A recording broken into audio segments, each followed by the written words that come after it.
Good evening. Welcome to South Asia Newsline. I'm Shreya Savijay. Here are the top stories we are tracking for you on Thursday, the 19th of August. Indian Army personnel, one terrorist killed in encounter in Jammu and Kashmir's Rajouri.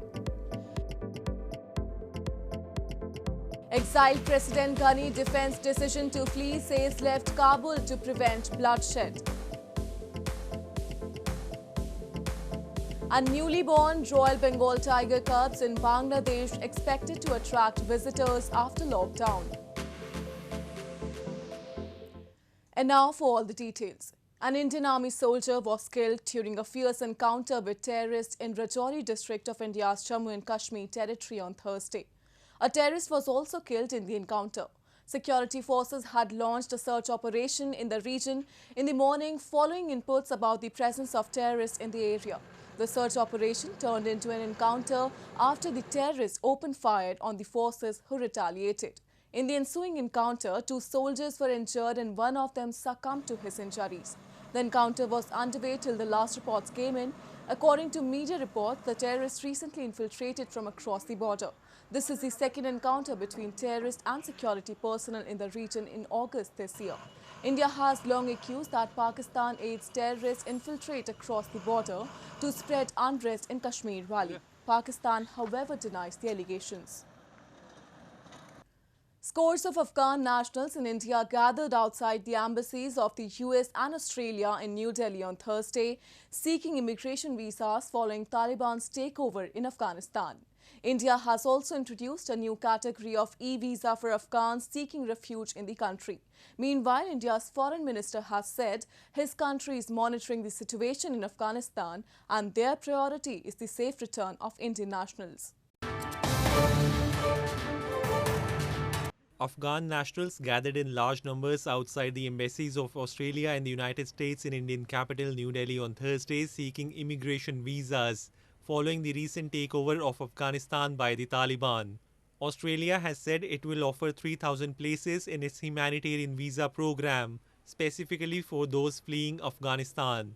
The visa seekers in India said they were facing a lot of problems in the immigration process and claimed the UN Refugee Agency UNHCR is also not helping them at such a time. मेरे को देख लो 2 साल हुआ मैं India में रहता हूँ अभी तक मेरा वो इंटरव्यू का टाइम भी नहीं आया है पता भी नहीं है और जब उधर चलोगे तो आपको एक स्टैंप और कर लेगा चलो 6 महीना और आप इधर रह सकते हो बस बाकी कुछ और ऐसे हम लोग कब तक ऐसे जिए भाई. Meanwhile, India's Foreign Minister S. Jaishankar, after chairing a UN Security Council meeting on Wednesday, said India is carefully monitoring the situation in Afghanistan and its approach would be guided by its relationship with the Afghan people. He said right now the priority is the safe return of Indian nationals. Well, at the moment, we are, like everybody else, very carefully following developments in Afghanistan. I think our focus is on ensuring the security in Afghanistan and the safe return of Indian nationals who are there. India earlier this week airlifted hundreds of its citizens, including embassy staff from Kabul, and efforts are underway to bring more people.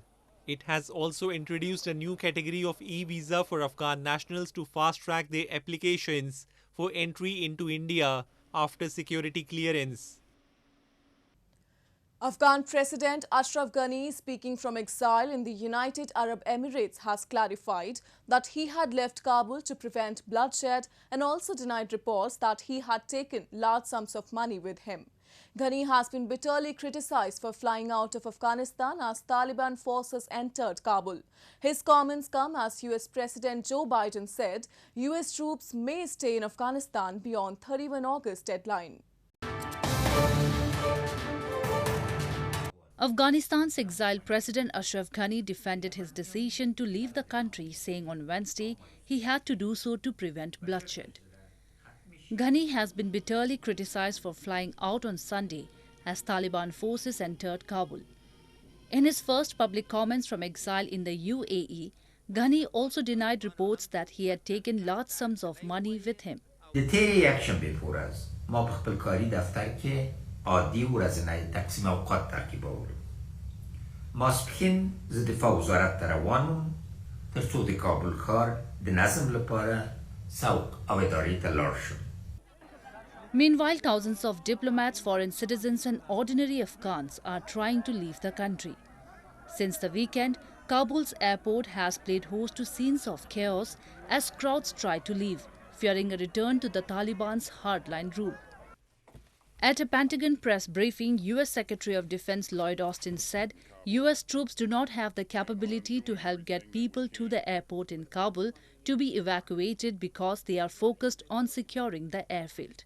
Meanwhile, taking to Twitter, Afghanistan's top peace official Abdullah said that he, along with former Afghan President Hamid Karzai, met with a delegation from the Haqqani Network militant group and the Taliban. In the meeting, they exchanged views on the security of citizens in Kabul and across Afghanistan, unity and cooperation for the future of the country. On Thursday, the self-proclaimed caretaker president of Afghanistan, Amrullah Saleh, tweeted that Afghanistan is too big for Pakistan to swallow and too big for Talibs to govern. As the Taliban took control over Afghanistan on August 15 and Ghani left the country, Amrullah Saleh announced that under no circumstances he will bow to the Taliban. Though Saleh's whereabouts are unknown, he is believed to be in Panjshir province of Afghanistan. In news from Pakistan, Pakistan's Interior Minister Sheikh Rasheed Ahmed has said that Prime Minister Imran Khan and his cabinet would be deciding on recognizing the Taliban government in Afghanistan, while adding that a peaceful and stable Afghanistan was in the interest of Pakistan. US and Afghan officials have long claimed Pakistan enjoys considerable influence with the Taliban and the insurgents have sanctuaries in the country. Pakistan's Interior Minister Sheikh Rasheed Ahmed on Wednesday said that Prime Minister Imran Khan and his cabinet would decide on recognizing the Taliban government in Afghanistan, while adding that a peaceful and stable Afghanistan was in the interest of Pakistan. Speaking to reporters in Islamabad, the Interior Minister called Afghanistan's exiled President Ashraf Ghani as corrupt and criticized him for fleeing as Taliban forces entered Kabul. He said Pakistan had played a significant role in the Afghan peace process and still advocates a peaceful political settlement. We are the Churchill post of the world. No superpower can bypass us. So we are for peace, we are for the negotiation, and we want that this place, Afghanistan, should be for all the religion groups, for studies for women. We all support this and we stand with internationally. US and Afghan officials have long claimed that Pakistan enjoys considerable influence with Taliban and the insurgents have sanctuaries in the country, while its main military-run intelligence service also gives them support. So far, continuing to make overtures to the Taliban, Pakistan's close ally China has said it would recognize the Taliban regime after the government formation, while British and Canadian Prime Ministers have said they have no plans to recognize the Taliban government. Moving on, students of a medical college in Pakistan-administered Kashmir were brutally beaten up and tortured by police recently for holding a protest demanding reimbursement of their fees. The incident yet again exposed the indifferent attitude the locals in the illegally occupied region have to face for voicing even their just concerns.